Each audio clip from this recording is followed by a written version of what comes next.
Beautiful people, welcome back again to another video. If you are new in this channel, you are highly welcome. Join our family to hit that red button down below on the bell notification icon, so whenever we have a new video in this same channel, you will get notified. And thank you so much for chilling in. I love you all. And the peace of our country, very, very smart, very clever, comes in like a snake pretending to be a good man. And now, what Gumi fails to appreciate is that we're not all stupid. He's using those ransoms to fuel an insurgency against the Nigerian state. Now, in my understanding of law, and I've been a lawyer since 1985, that makes him an accessory before the fact, during the fact, and after the fact. He's an accomplice to murder, he's an accomplice to terrorism, he's an accomplice to terrorist acts and homicidal maniacs. When Jonathan had great success against Boko Haram, and he did, let no one fool you, they retook territory which was the size of the nation of Belgium in Europe. You know Belgium? In Europe. That is the amount of territory they retook from Boko Haram. So it's doable. Forget about what people say about our boys that they're not good. They're damn good fighters when they're properly equipped. They're damn good at what they do. Let me tell you, when Jonathan did it, there was an international arms embargo on Nigeria. We had to resort to buying arms with cash. 2, 3 years, 4 years, 5 years from now. And I do not want this. You may have a situation where this country is just a cauldron of fire. In this conflict that's coming, you will have at least 50 million people dead within a matter of years. As bad as it might appear, and it is very, very bad, there are some voices in this government and in this administration, and yes, within the APC, that are very sensible. And there are some voices and people in PDP that are not very sensible. Somebody like Asiwaju Bola Tinubu's wife will get up and say, oh, he's smart now and PDP man. I mean, forgetting that APC members are being killed as well. And it doesn't matter to me what party you're in, what your religious faith is, what region you come from. If you can bring peace as equals, not as master servant, then I'm happy to work with you. And that's the kind of leadership we need more and more of in this country. I'm a great believer in democracy. I deplore the thoughts that some have that you need to have a change of leadership in the country before 2023. I deplore those thoughts. So it seems to me that both the Igbos, the Southeast and the Middle Belt have a very strong claim. It's left to the parties to decide. I mean, who am I to decide for them? What I'm just saying is that we must identify the people that will change the system and make sure that, you know, everybody's comfortable with that person. That's for you, that person is likely to be Yahya. For me, Yahya Bello is a good candidate. Restructuring is something that is not going to happen in this country. I have to tell you this. President Jonathan came in, tried his best, established the national conference, if you remember, and recommendations were made, but unfortunately he was pushed out. Fine, maybe if a new government comes in, a dynamic leader that is sensitive and understands the importance of this being the only way out of us having a conflict somewhere down the line, that would be excellent. But that's not going to happen under this administration. Our enemies are not our own brothers and sisters, whether Christian or Muslim or Northerner, or Southern. Our enemies are outside these shores and they feed on that blood. And they'll come and take our resources, take everything that's ours. If somebody opposes your government or is on the other side or has a different opinion to you, including separatism, I'm talking about the IPOB people, I'm talking about the Igbo people, they're not your enemies. They simply have a different point of view. And it's time for us all to sit down and talk about these differences. And if they insist on having the right of self-determination or referendum, for goodness sake, you cannot deny them that. The way you keep somebody is by being good to them.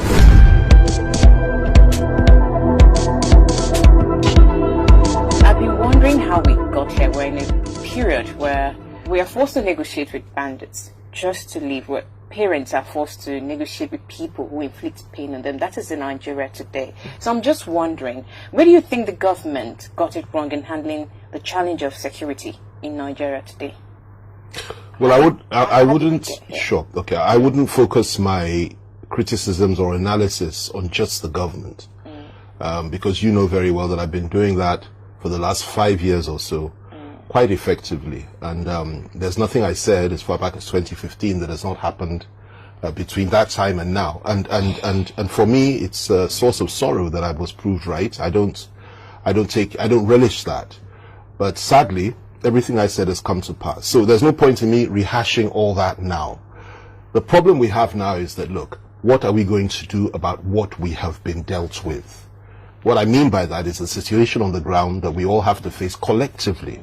And what role can we all play? There's no question about it that the president and the government has to do a lot more. People have lost confidence in the security situation in the country and in their handling of it.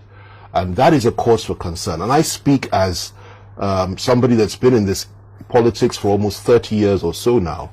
And it really is a cause for alarm. It's not about, party, I prefer this party or that party or north, south.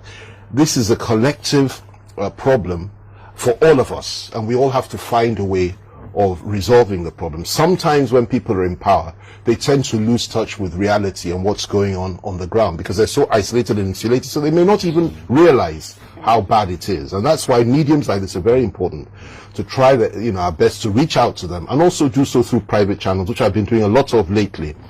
And so they didn't do that well. They haven't done well at all. We're in a crisis situation. We're facing what I would call probably the biggest civil war this continent would have ever seen, if not the biggest in the history of mankind.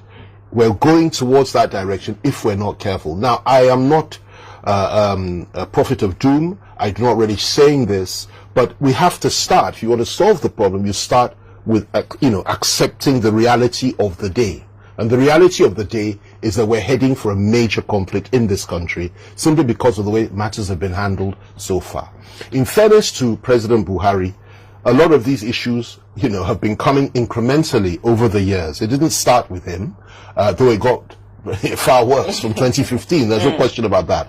But it started a long time ago, where you have a situation whereby elements within the political class in this country espouse what I would consider to be Islamist values. Now, I'm not talking about Islamic values, because there's nothing wrong with Islamic values. We have tremendous respect for members of all faiths, Christians and Muslims alike. Even the traditionalists, they have a right to practice their faith. However, where you bring Islamist values, that Islamic fundamentalism values into governance in a secular state, is bound to lead to problems. And that's where we have to start.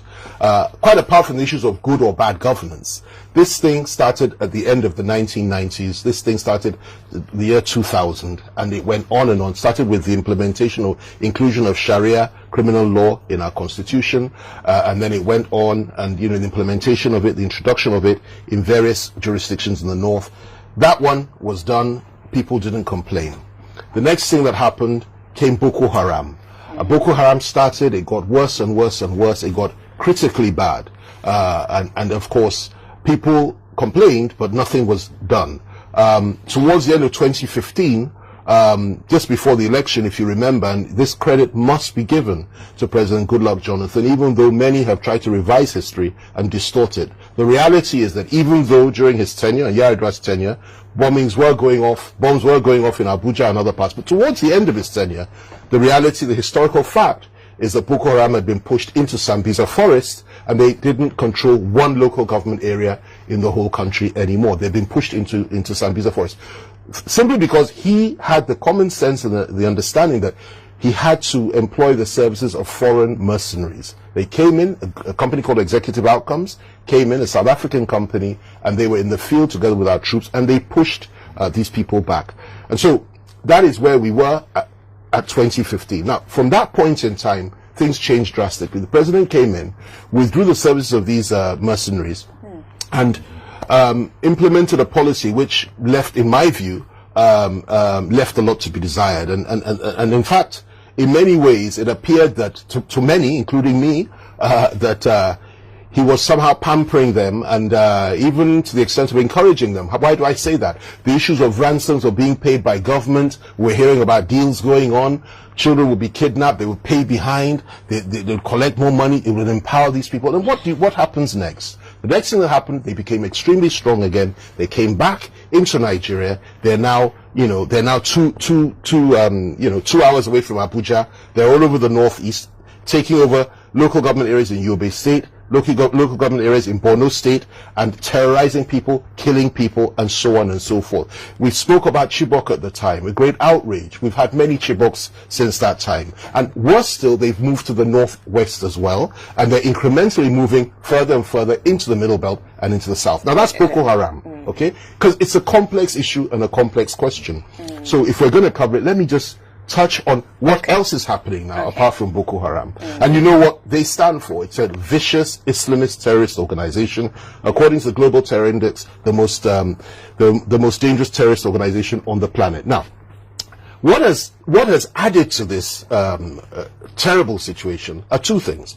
The first thing is that we now have another terrorist organization operating in this country, aside of Boko Haram. And this terrorist organization was designated as far back as 2016, we're now in 2021, by the International Terror Index, the Global Terror Index, as the 4th most deadly terrorist organization in the world. Which one exactly is it? I'm coming to it. The name of that terrorist organization, they called them the Fulani militants. If you look at what they've written, they call them the Fulani militants. In our country, we call them the Fulani herdsmen. And that's what's going on. Now, it's a very serious issue because, you see, in that case, they've come in from the northwest. And they have literally turned the northwest into a nightmare. And when you say Fulani, you know, I have to be very clear about this. I'm not referring to Nigerian Fulanis. I'm referring to primarily foreign Fulanis with a little bit of local help. These people are mainly foreigners. And, you know, a lot of people say, oh, there's no distinction. There is a distinction, and I'll tell you why.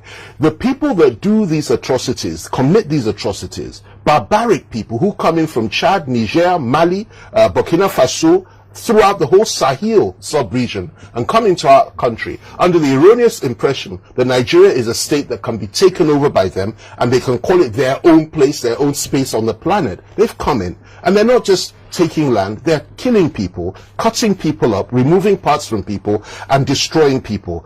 And of course kidnapping has now become the norm with them. And they didn't just operate in the northwest. They've killed people in Zamfara, in Katsina, in Kaduna, all over. But they've gone further now. They've moved into the Middle Belt. They're killing in Taraba. They're killing in Adamawa. They're killing in Plateau. They're killing everywhere in the Middle Belt now. And now they've gone down to the south. For the last 2 years, they've operated effectively in the south. You're from the southeast. You know what they're doing there. I'm from the southwest. I know what they're doing there. They're everywhere. The south, everywhere. Killing, maiming, raping. And what's the response of the government?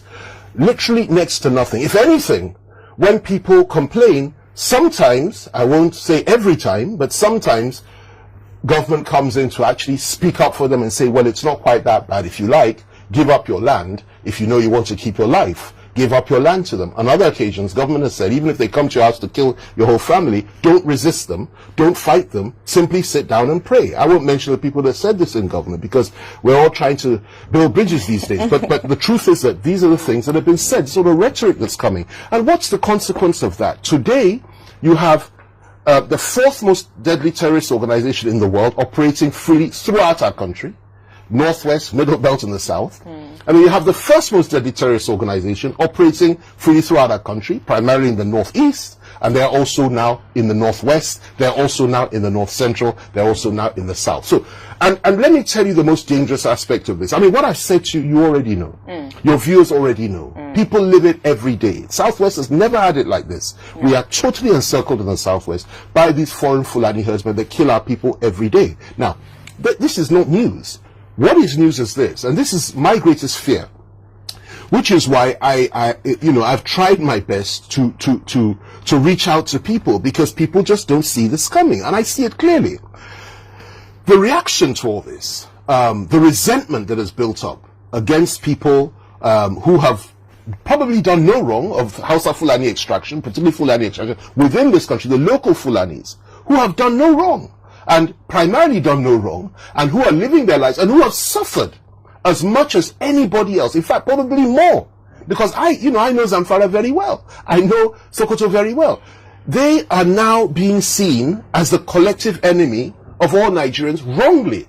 So that's the problem of stereotyping. That is the problem of stereotyping. And this is the greatest danger, because you see, the reaction to that, once you start demonizing a whole people, even though they were not responsible for what you believe they're responsible, they're not part of it, okay? They are victims of it. Once you start doing that, the next thing, it translates into violence. And we've seen flashes of that in the Southwest and in the South already, where people will say, listen, we are just not interested in these distinctions. There are people who are Fulani extraction from outside our country, whether inside us or we don't care, they're killing our people, and therefore we have to defend ourselves simply because the government has not defended us from these people, which means government must be involved, every Hausa Fulani must be involved, and therefore they're now targeting Hausa Fulani people throughout the South and the Middle Belt. And I think that this is as dangerous and as unacceptable as our own people, that is Southerners, Middle Belters, and Fulanis and Hausas in the Northwest or wherever, being killed by those from outside the country. And that's why I'm telling you that we're entering an era where we as leaders have to be extremely careful what we say and what we do. It would be a very irresponsible leader that will simply react to the problem and say, listen, it's time for us all to get up and fight. Because if you do that, you're going to have a civil war. My own position has always been that people have the right to defend themselves from these foreign terrorist barbarians. But they have no right whatsoever to attack other Nigerians that are not a threat to them. And this is where every sensible leader has to be situated at this point in time. And also there's wisdom in us being careful. And also there's wisdom in us trying to understand the pain on both sides of the divide in this country. Because if you say, okay, let us go on a revenge spree and attack the perceived enemy throughout the country, throughout the South, they are the problem. Once you do that, they will also retaliate. And what you have a degenerating situation which will end in a massive conflagration in this country, it is very important for all of us to try to be restrained, to be responsible, to identify the enemy and to deal with the enemy effectively. And this is where the government comes in. They must do this. Now, failing that, they don't do that, and this continues, it is only a matter of time before people take the law into their own hands and begin to react. And when that happens, there'll be a counter-reaction, and God forbid our country will go up in flames. We have no other country to go to. It's as simple as that. And this is what we all have to appreciate and realize. So it's not an act of weakness or cowardice when somebody says, listen, let us build bridges and try to understand one another with men and women of goodwill, not with killers, not with those that kidnap, not with those that destroy, and not with those that seek to somehow Islamize or Christianize or dominate others. We're not talking about those people. I would never sit with people that have that mindset. But I also know that not every Fulani man, not every Northerner has that mindset. In fact, the majority of them do not. And we have to keep it together, work together, and see how we can bring this matter to a good conclusion. And we have to elect in leaders that are sensitive to the situation that we found ourselves in. Yeah. Still on insecurity, everything that's going on, if I understood anything from part of what you've said here, is that the Fulanis that are inflicting this degree of pain in Nigeria are not actually Nigeria. Is this correct? Absolutely, and I can substantiate that. There's a man called Kew, who is from Kwara State. He's from Ilorin, I believe, who told us that in 2015 people were brought in from outside this country. Fulanis were brought in, bandits and killers and mercenaries. In fact, he described them as mercenaries to come and effect their will and purpose on Nigerians and blackmail them. Well, what is this will and purpose? I think you need to go and listen to what he said. So I don't want to be distracted too much about that, with that, because you see, it's very distracting and very disturbing, but it's on record. The point I'm trying to make is that these people are foreigners, mainly. We also have Nasir El-Rufai's contribution a few years back that indeed people came in from outside. They were killing people in Kaduna State. They were paid money. They went away, but they came back again.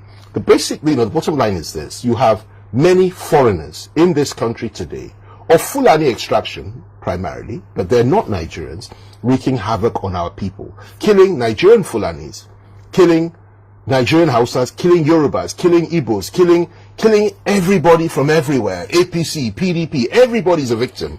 And they are the enemy. Now, that is as regards the Fulani herdsmen, bandits, terrorists, killers, whatever you like to call them. And that's just one aspect of this very, very evil two-headed dragon. The other one is Boko Haram, which has an international component. As a matter of fact, they both do. We may not go into that today. They have an international component. There are foreign powers that are pushing this agenda. If you look at what happened in Iraq, you look at what happened in Afghanistan, you look at what happened in Libya, you look at what happened throughout the Middle East over the years. It's the same people.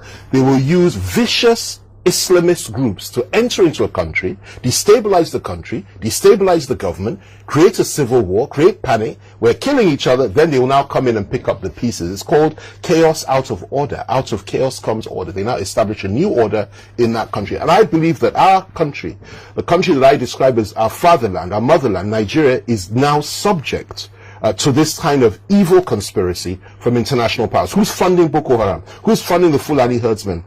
There's no way they could have gone this far had it not been for the fact that certain powers, and I'm talking about the greatest powers, I'm not talking about the medium powers, the greatest powers and their pawns in the Middle East are the ones behind this.